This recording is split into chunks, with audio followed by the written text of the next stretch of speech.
রাজনীতির পদপ্রদীপের আলোয়, রাষ্ট্রের পদপ্রদীপের আলোয় এই দেশের এক ক্ষণোজ্জ্বল মহাপুরুষ হিসাবে, রাষ্ট্রনায়ক হিসাবে তিনি সেই দিন থেকে শুরু হলো তার পথচলা।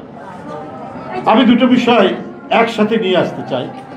এখানে কোনো মানে আবার কোনো কারো প্রতি নয়, মানে সমালোচনা করার জন্য বলছি না, জাস্ট উদাহরণ হিসেবে। সেটাও ছিল সিপাহী জনতার বিপ্লব। ওই বিপ্লবের মধ্যে দিয়ে জিয়াউর রহমান তিনি পদপ্রদীপের আলোয় আসলেন ইতিহাসে, রাজনীতি, রাষ্ট্রে। সেটা ছিল 7ই নভেম্বর 1975 সাল।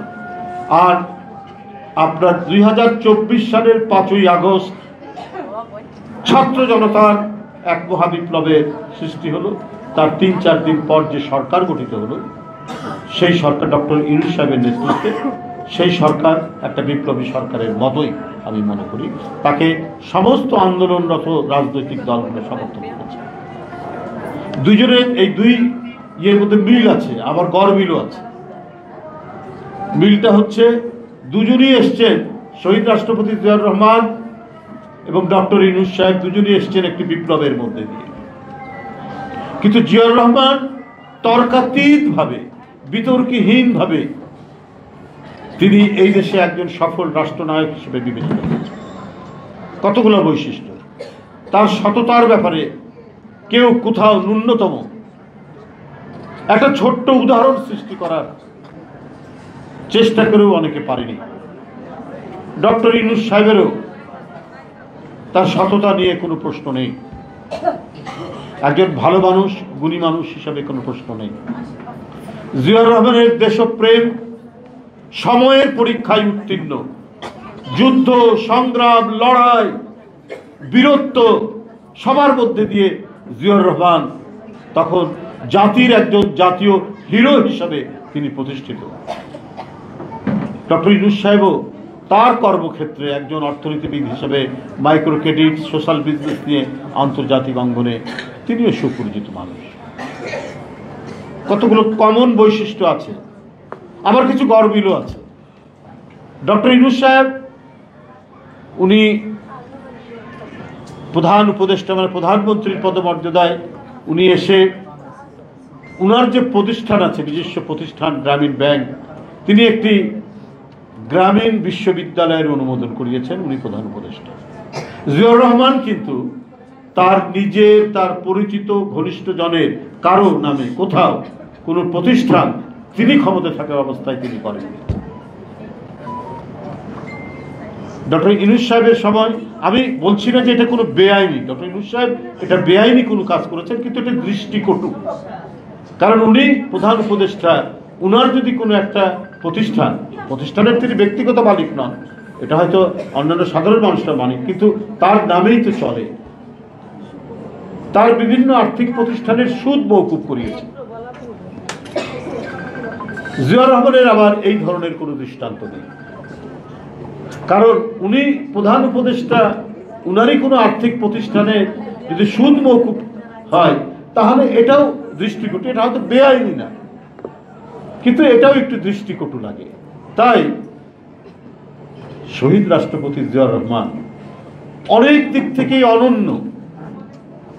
তাই আমরা প্রতি বছর তার শাহাদাত বার্ষিকী, তার জন্মদিন আমরা শুধুমাত্র পালন করার জন্যই করি না। একজন মানুষ একটা মডেল, এই মডেল ওটা যদি আমরা অনুসরণ করি, আমরা যদি আমাদের হৃদয়ের মধ্যে গেঁথে নেই, সকাল থেকে সন্ধ্যা পর্যন্ত তার মতো করে চলার চেষ্টা করি, তাহলে আমরা কখনোই বিপদগামী হব না। আমরা কখনোই এই দেশকে ভালোবাসা ছাড়া অন্য কিছু শিখব না, এবং আমার যা কিছু আছে সেই নিয়েই চলার চেষ্টা করব। আমাকে অন্যায়ভাবে বিশাল সম্পদের মালিক হতে হবে, আমাকে অনেক কিছু করতে হবে, এই বোধগুলো আসবো না যদি আমরা ক্রমাগতভাবে রাষ্ট্রপতি জিয়াকে আমরা যদি স্টাডি করি। বন্ধুরা আমার, আপনারা নারী, আজকে মহিলা দলের এই মানে আজকে যে কর্মসূচি শাহাদাত বার্ষিকী, সেই শাহাদাত বার্ষিকীর কর্মসূচিতে আমরা এসে এখানে কথা বলছি। এখানে সবাই সেটি জানেন যে নারীদের উন্নয়নে একবারে স্পেসিফিকভাবে আমাদের পার্টির যে ঘোষণাপত্র, সেখানে নারীর যে ক্ষমতায়ন এবং সেই ক্ষমতায়নের জন্য কি কি করতে হবে সেটি, এবং তার যে 19 দফার মধ্যে তো উনি বলেই গেছেন, এবং নারীর উন্নয়ন হচ্ছে তার একটা অন্যতম সাবজেক্ট। এবং তিনি যে সূচনাটা করেছেন, নারী শিশু মন্ত্রণালয় তো করেছেন, এটার কারণটাই হচ্ছে যে নারীদেরকে আর্থিকভাবে প্রতিষ্ঠিত হতে হবে। আর্থিক এবং শিক্ষা এই দুইটার সমন্বয় না হলে পরে আপনার ক্ষমতায়ন, আপনি ক্ষমতাবান হবেন না। এটা অত্যন্ত সঠিকভাবে উপলব্ধি করেছিলেন জিয়াউর রহমান, এবং করেছেন বলেই রাষ্ট্রের বিভিন্ন কর্মকাণ্ডের মধ্যে তিনি নারীকে অংশগ্রহণ করিয়েছিলেন। গ্রাম পুলিশ, গ্রাম প্রতিরক্ষা পুলিশ, প্রত্যেকটি জায়গায় আনসার ভিডিপি, প্রত্যেকটি জায়গায় নারীর চাকরির কর্মসংস্থানের ব্যবস্থা করেছে। এটা তখন বিস্ময়কর ব্যাপার ছিল, নারী পুলিশ হবে, নারী আনসার হবে। কিন্তু জিয়াউর রহমান এই সূচনাটা করে তিনি দেখিয়ে দিলেন যে না, নারী একজন ভালো পুলিশ কর্মকর্তা হতে পারে। এই নারীরা আপনার কি বলে যে সমাজে যে কোনো ধরনের বিশৃঙ্খলা রোধ করতে পারে। তারা সমস্ত কাজে পুরুষের পাশাপাশি কাছাকাছি থেকে তারা সেই কাজগুলো করতে পারে। এটা সৃষ্টি করেছেন, সূচনা করেছেন কে? জিয়াউর রহমান।